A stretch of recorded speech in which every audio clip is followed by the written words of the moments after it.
Maelfu ya wananchi wamejitokeza hapa katika viwanja vya chuo kikuu cha Jaramogi Oginga Odinga ili kuweza kumwomboleza na kumsindikiza mwenda zake aliyekuwa waziri mkuu wa Kenya Raila Amolo Odinga. Wengi katika eneo hili wanamwona Odinga kama mtu aliyekuwa amebeba matumaini yao, kama mtu aliyekuwa mtetezi wa wanyonge na kama mtu ambaye hawatapata mwingine kama huyo. Raila amejaribu kama binadamu, ameleta ugatuzi, ameleta demokrasia. Raila ameleta vitu mingi, multiparty, ameng'ang'ania haki ya binadamu. Tunasema baba amejaribu kama binadamu.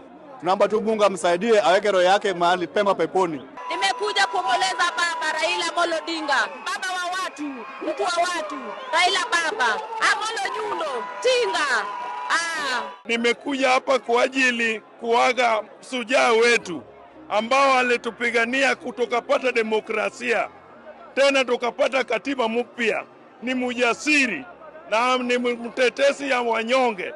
Kwa hivyo nimekuja hapa nikumuaga yule ambao ametetea haki yangu kama mwananchi na anajulikana katika ulimwengu yote, na tutapata mtu kama yeye.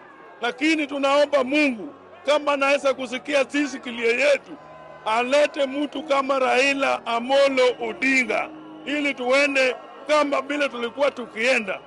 Buheri baba, buheri baba. Niko hapa kwa mazishi ya baba Raila Amolo Odinga. Leo nimekuja kusindikiza baba Raila Amolo Odinga. Asante sana.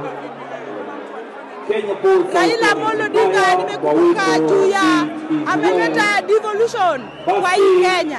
Tumekuja hapa kusindikiza baba yetu Raila Amolo Odinga, ile mtetezi ya wanyonge. Unajua yeye ndiye alikuwa anatetea wanyonge wote. Wale wamekuja hapa ndio wenye kura, na baba ndio alikuwa yuko na kura hapa Kenya, sababu ilikuwa anatetea wanyonge. Sasa tumebaki bure, hatujui tutaenda wapi, hata nani atasaidia sisi. Sina omba Mungu aweke roho yake mahali pema peponi. Wengi walikuwa kimuita baba na sasa wanajihisi wamebaki kama mayatima. Raila Amolo Odinga alikuwa kiongozi wa upinzani wa muda mrefu nchini Kenya, licha ya kwamba alijaribu mara 5 bila kufaulu kuwania urais katika taifa hili.